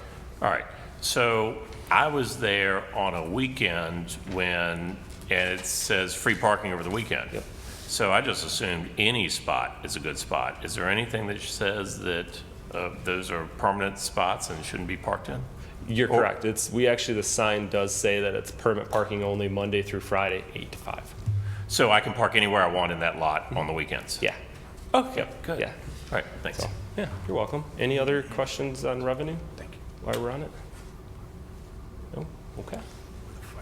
So our next steps, where are we now? Two of the lots that we didn't get to put paid parking or control measures in yet are still the Canal Lot and the Jefferson Street. The Canal Lot is the one behind Amazement Square, between Amazement Square and the railroad tracks. And we're still in active discussions with the Amazement Square management on how to best facilitate that parking lot that will also be beneficial to their operations. We don't want to do anything negative to impact Amazement Square and what they're doing. So that's the skate park lot, basically? Yeah, yeah. Yep. Okay, interesting. I didn't think, all right. That got repaved and looks beautiful. It's now got bus lanes, everything. They really enjoy it. So Does that include but not on the river side of the Norfolk Southern Railroad tracks? correct. That's still all Just gravel. just the downtown side of the Norfolk Southern tracks? Okay, thank you. And then the Jefferson Street lot looks beautiful. We were going to put paid hourly and some permit parking similar to what we've done in Jefferson in that parking lot. But Oh, Jefferson, I'm sorry. Jefferson Street lot is next to the bike shop, across the street from Waterstone Pizza. So we have put that on hold due to what's mentioned up there, the CSO 56 project, which is the combined sewer overflow project for the Piedmont Mills Loft. They got that big project going on, and we have to help accommodate those permit parkers in there. So working with Greg Poff with Water Resources, and that seems to be a good location to help relocate some of those parkers, as well as Washington Street. So until we can wrap that project up, it doesn't make sense to throw in control measures right there when we may have to just use it to help with this whole project. So that is where we are with that. Madam Mayor? Yeah. I have a question, thank you. I appreciate the work you've done to put this together. With regard to the Canal Lot and Amazement Square, obviously Amazement Square was one of the pioneer downtown attractions. It is not only a regional attraction, but a national attraction, and they partner significantly with the city and all of our constituents. I understand there's some issues with regard to buses. They bring buses, a lot of people in with buses, and they want to park them so kids and young people can get out and go right in those doors to enjoy their facilities, and to keep the buses there during the time of the visit is somewhat significant. Is that being resolved as an issue? Absolutely. That was part of the parking plan when we striped it. We worked directly with Amazement Square to get their ideas for how we could stripe that parking lot, which would accommodate bus traffic coming in. So the plan currently right now is buses will come down. We've got a designated bus drop-off area where they can drop the students off, so the door opens to the building, not to the parking lot. They can drop the kids off. The bus will pull back to the back area between the building and the railroad tracks, and they'll be able to circle around and use that as a parking staging area right now. So they don't have to exit and go park somewhere else during Yes. the time the kids are visiting? Yep, Okay, yep. very, very That good. was a huge component of it. We were very conscious of that and trying to work that out with I'd them. heard about that. Yep. Thank you. You're welcome. Councilmember Eggleston? Kind of like a big picture question. Sure. You know, and last item we talked about is going to kind of like an enterprise fund. And this was kind of going to be an enterprise fund, right? So what's the budget? I remember the last time I saw it was about 500,000. We're at 560 for proposed FY21. So 560, and how much revenue do you bring in? 560. We are net zero, so our revenue supports all of our expenditures. Okay. And so with that, there's nothing so if we didn't charge, you know, the citizens the 560 or the budget the 560, it would be a wash as well and save the 560. So what are we getting a lot for that 560 that everybody's paying? I believe so. Yes, we're getting the enforcement. The personnel is a big piece, just having people here to manage, to help with adjudications and issues in the community. You know, our team worked on the loading zones that we talked about last year, and then the enforcement piece of getting cars to move. An anecdotal story real quick, a lady came in and asked kind of where you're going is, you know, why are you out there doing this? You're causing a problem. You know, how can we better serve the community? And this lady was a downtown resident. So I asked her, I go, ma'am, where you live on Saturdays? She was in the Main Street area. I go, what does Main Street look like? She goes, oh man, it's packed. I go, what about the deck? She goes, it's usually packed. I go, do any of those cars move during the day? And she goes, no, actually they don't. I go, so when we don't have parking measures and controls, then that's what'll happen throughout the entire week is those people take up all those spots, and we won't have any availability for visitors and tourists and business clients to come downtown and get space availability. So long answer to your question is, that supports that turnover. It supports those opportunities to create space availability and help our businesses downtown thrive and succeed.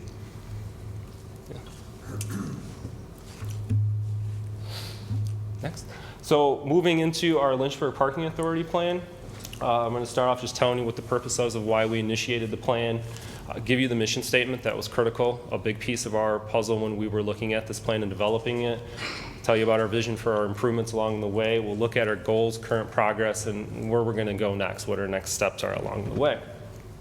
So the purpose was to refocus our goals in the Lynchburg Parking Authority to achievable goals, ones that we knew that the Parking Authority could accomplish. So that goes back to that whole on-street, off-street, who runs it, who does what decisions on it. We designed the goals to complement and build off of our Downtown 2040 plan, as well as any other future studies that may come out of city staff. Here's our mission statement up there. If what we keyed in on with this mission statement is aesthetics, and that goes back to the riverfront, paving, making things look great, and also making it safer and convenient parking for everybody, both businesses and visitors to our downtown. So our visions for our improvement were, number one, community engagement. Keep the community involved, get feedback, know what the community wants, react to how their desires for what they feel is a good parking management program that'll help them succeed in their businesses. Communication, always number one, too. Make sure you get it out, do what you're talking about. Development of impact on parking inventory. What's happening with the lofts that are going on? How are we going to accommodate a building that was vacant and now has 56 units? Where are we going to put those people? What impact is that going to have on daytime and nighttime operations? We want to make sure that we're being effective in how we're monitoring or enforcing our zones and our paid parking and our permit parking, so that there are those opportunities for both our daily customers and our business customers as we continue to develop and grow downtown. We also are looking at sustainable development and alternative transportation. How can we better utilize technology to be more effective and efficient in our operations? How can we use EV? How can we look at rideshare programs? As these continue to integrate into downtowns, how is the parking department going to react to those? And we want to incorporate the recommendations that we're seeing in these planning processes, such as the Downtown 2040 Master Plan, so that not only are we working towards our own goals, but we're working towards the broader goal of the entire city in these planning processes, so that we're meeting our objectives that help meet the objectives of the rest of these plans. We're also going to develop our own strategic parking plans around the way to make sure we're keyed up and we're meeting our milestones that we set throughout the process. We're looking at our management of our monthly parking permits. You'll see community engagement again, can't stress that enough, that constant engagement with community and communications. Our technology, we're going to examine our parking policies. There's currently some policies in ordinance that are years and years old that need to be revised and brought back to you all to vote on those revisions that more align to what we're doing in downtown today versus 20-some years ago, as we talked about earlier. We always want to inventory what our private parking is out there. We continually have the messaging that downtown, that the city controls 25% of parking. That is completely true. There is a lot of parking out there that is privately owned. So any opportunities that we have to work with these private business owners and these lot owners to get into management agreements that create more opportunities for public parking is beneficial for everybody. So we're always on the lookout for that. We want to make sure we're operating efficient with our parking lot operations and making sure we have a solid maintenance program. So what we are doing and spending the money in, such as the riverfront paid parking program with all the pavement, that we are doing our due diligence to put away money and make the necessary improvements to keep them that way. When we build it, we got to maintain it. And then finally, we'll continue to update this plan in 2 years and move forward with where we're going to go next. So our current progress is we completed our plans from the 2007 Carl Walker study. We put a big checkbox on that. We went through all the recommendations. We said done it, didn't do it, and we listed, you'll see in your packet, why those weren't done or how we completed those. If you have any questions, please feel free to reach out and I can elaborate on any one of those. Newly formed Parking Permit Management Committee has been formed to review our current rates. Is the residential rate too cheap? Do we need to increase it? Do we need to decrease the monthly rate? Are we good where we are? So we're taking a holistic approach, looking at market analysis that's been completed in the last few years to make sure we're in line with current market rates, and then making adjustments based off of the demand and need. So that committee is comprised of some LPA board members, Lynchburg Parking Authority. We've got 2 representatives from the lofts downtown, myself, and the DLA executive director. So we got a pretty good team to look at this and see what we're going to do. We're going to work on our website. We need to understand that's number one, communication. We want people to be able to go to it, get their communication easily, know what they're doing with the least amount of readability, but also give them the most information that they can get out of the parking website. And finally, the Downtown 2040 Master Plan Strategy sessions are in progress. So we're already looking at how we're going to meet those short, mid, and long-term goals that were identified in there. There's some studies, there's a deck utilization, there's on-street, parking controls. We're looking at those actively, seeing what we need to do to help move those strategies along so that we can see success with those. So how are we going to move it forward? We're going to continue to establish a timeline for our established goals. That was attached to your packet where you see where we are. Nothing's in concrete with those. It will flux and ebb depending on the demands in the community. We wanted to make achievable goals, ones that we knew that the Lynchburg Parking Authority Board of Directors could accomplish and could put the big checkbox by it and move on and continue to be successful in what we do. How we're utilizing our staff resources, make sure that the parking department staff and other city staff is being utilized to its fullest to make sure these are, again, achievable goals that we can be happy about and move forward on. We want the involvement from the community, and we'll continue to look towards funding opportunities, both through paid parking or any other opportunities that help us to continue to build on what we've been so successful with in these past 10+ years since the formation of the Lynchburg Parking Authority. And we're always on that lookout for the potential public-private relationships, any agreements that we can make, developers that come in that need parking that we can work more closely with to create some PP3s. That's always at the top of our list, and we're working very closely with the economic development team to make that happen, and internally within our collaborative that we've formed as well. So I want to thank Mr. Brandon Farmer. He's here today. He's the Lynchburg Parking Authority Chair. He's been doing a lot of work for many years to help this along and is a very big supporter of the plan. So thank you, Brandon, for being here today. And if you all have any other questions, I'm happy to answer them. Any further questions? Councilmember Pear? Quick comment. Thank you for the presentation. Thank you for explaining. And in the presentation you had, of course, the map of where everything was, but I think it's helpful for people that were listening to understand where those lots were that you're speaking of at the time. But I would like to echo your thanks to Mr. Farmer and all of the parking authority. This is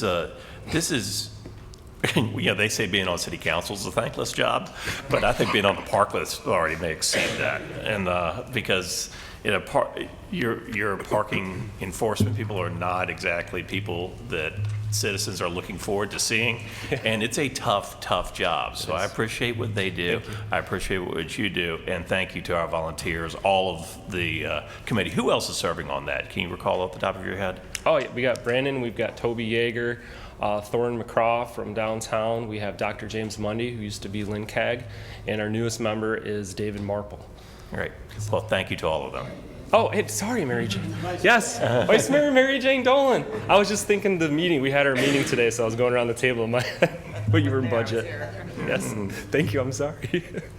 Madam Mayor, Yes, Councilmember Nelson. I would like to ditto that comment and thank Brandon Farmer. I had the pleasure of serving 6 years on the Parking Authority, and Brandon was the chair during a good portion of that. And as Councilmember Pero said, it's a thankless job. You don't hear a whole lot of happy comments from the constituents. That you all do a great job, and I think it's impressive as to where we've come through so many challenges, and it looks very positive. Thank you. Thank you.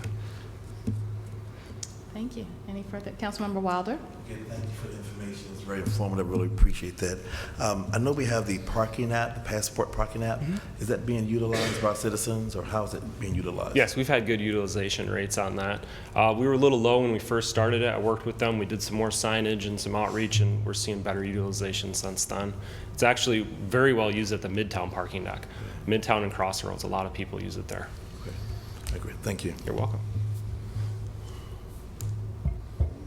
Thank you. No further questions. Thank you for your presentation. Thank you, guys. Appreciate All it. right, thank you. Good? Okay. Next, we have roll call, and I will start, I think, with Councilmember Wright this time. Thank you, Madam Mayor. Were you planning to mention the Jefferson Park Center opening? You can go ahead and do it. Thank you. Okay, sure. Well, I just wanted to congratulate the city on the refurbishment of the Jefferson Park Center and the ribbon cutting, and I think these are just some of the coolest projects that the city does, making these spaces more pleasant for the neighbors and more usable. So I just want to congratulate the city on that, and other than that, I don't have any items. Thank you. Councilmember Wilder? Okay, yes. Again, was at the Jefferson Park as well. I appreciate that. And also, I went to the Timber Chill meeting on Friday, and several city staff members were there talking about some renovations for the Timber Chill neighborhood. So I appreciate all the staff coming out and talking to the citizens about that and getting their input as far as sidewalks and things of that nature. So thank you for doing that. And also, I'm going to Daniels Hill neighborhood community meeting, historical meeting on Thursday at, I think it's 7 o'clock. I would love to have a city staff member with me. They have some concerns about the new development coming in on Cobble Street, as well as the parking challenges coming off of D Street Bridge, I believe. So if anybody's available to go with me, it would be really great. I don't know if I need a parking person or a transportation person or whatever, but we'll talk later. But that's on Thursday at 7. Okay.